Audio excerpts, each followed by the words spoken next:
तर माढ्यात मोहितेंचा शरद पवारांच्या गटात प्रवेशानंतर आरोप प्रत्यारोपांना सुरुवात झाली। भाजपचे खासदार रणजितसिंह निंबाळकरांवर टीका करताना राम सातपुतेंनाही धैर्यशील मोहितेंनी इशारा दिला आणि त्यावरून काय नेमकं घडलंय पाहूया। शरद पवारांच्या राष्ट्रवादीत प्रवेशानंतर मोहितेंनी पहिला निशाणा सोलापूरचे भाजप उमेदवार राम सातपुतेंवर साधला। काही दिवसांपूर्वी माळशिरसमध्ये 70 वर्षात जो विकास झाला नाही तो विकास आपण केल्याचा दावा करत सातपुतेंनी नाव न घेता मोहितेंवर टीका केली होती। तुम्हाला मी अतिशय प्रामाणिकपणे सांगतो, रक्ताचं पाणी केलंय तुमच्यासाठी। जे 70 वर्षात झालं नाही ते काम करण्याचं काम ह्या भारतीय जनता पार्टीच्या कमळ चिन्हाने केलंय। तुम्हाला माझी शपथ आहे। सोशल मीडियावर मेसेज येत आहेत, कोण बाजारात फिरताय फिरू द्या, तुम्हाला जे काही दिलंय ते भारतीय जनता पार्टीने दिलंय। ही निवडणूक भारतीय जनता पार्टीचे आपल्यावर जे उपकार आहे ती फेडणारी निवडणूक आहे।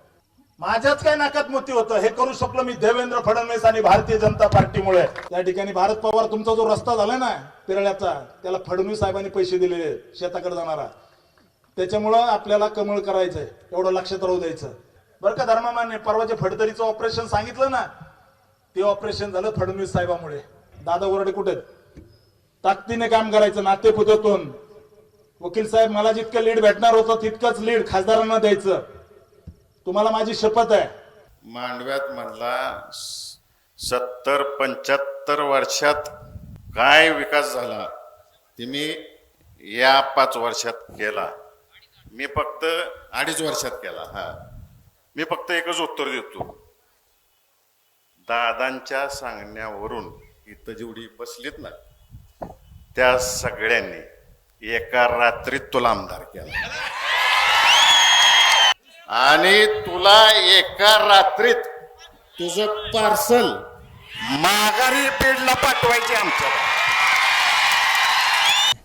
नाही, मुळात मी तुम्हाला निश्चित सांगतो, सोलापूरकरांनी ठरवलंय आणि मला दिल्लीला पाठवायचं ठरवलंय। मी निश्चित त्या ठिकाणी पार्सल घेऊन जाईल, परंतु इथल्या टेक्स्टाईल पार्क झालं पाहिजे त्याचे कागद घेऊन जाईल दिल्लीला, इथं IT कंपनी झाल्या पाहिजे त्याचे कागद घेऊन जाईल, या सोलापूरमधल्या दुष्काळी गावाला पाणी आलं पाहिजे त्याचे पेपर्स घेऊन मी दिल्लीला जाईल। परंतु मी माझ्या इथल्या गोरगरीब जनतेसाठी दिवसरात्र एक करेल। मी अतिशय विनम्रतेने सांगतो की मी काम करणारा कार्यकर्ता आहे, संघर्षातून इथपर्यंत आलेलो आहे, सोन्याचा चमचा तोंडात घेऊन जन्मलेला आलेला नाही आहे। दुसरीकडे माढ्याचे भाजप खासदारांनी वर्षाला 1 लाख कोटींचा निधी आणल्याच्या विधानावरनं माढ्यात वाकयुद्ध रंगलं। तास काढले तर तासाला 1000 कोटी रुपये माढा मतदारसंघामध्ये आले। तासाला 1000 कोटी रुपये एवढे पैसे आले। 365 दिवस धरले तर 365 नाही, आपण 1 लाख कोटीच्या आसपास संपूर्ण माढा मतदारसंघामध्ये पोहोचलोय। आपल्या मतदारसंघात सगळीकडे बोलत सुटलाय, मी वर्षाला 1 लाख कोटी आणले, तासाला वर्षाला 1 लाख कोटी आणले, तासाला 1000 कोटी आणले असं बोलत सुटलाय। दिसले का रे बाबांनो तुम्हाला हे कुठं आलेत, काय कामं झाले, तिकडे दिसलंय कोणाला?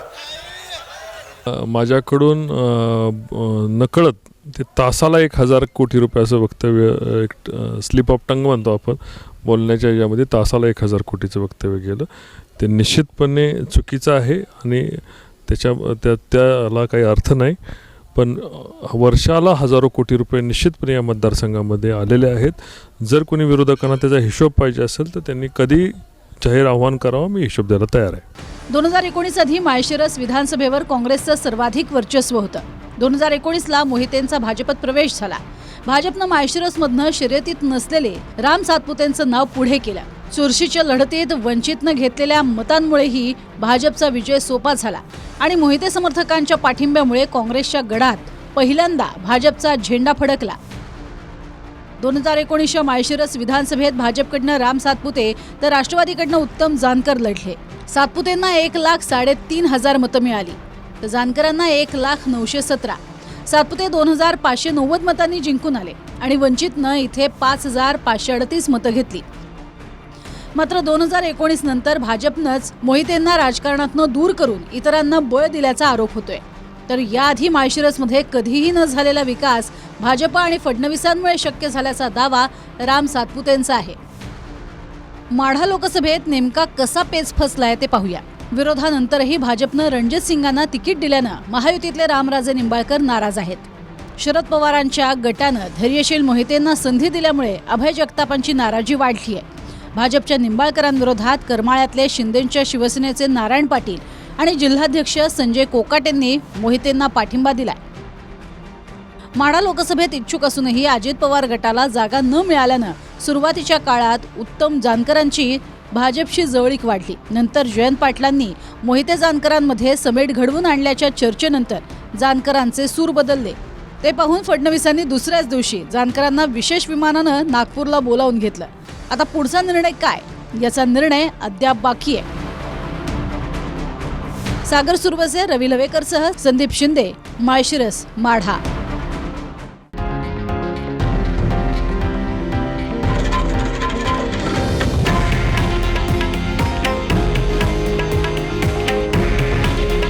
हे आहे देशातील नंबर 1 न्यूज नेटवर्क आणि आपण पाहत आहात TV9 मराठी. काळजी तुमची, हित महाराष्ट्राचं.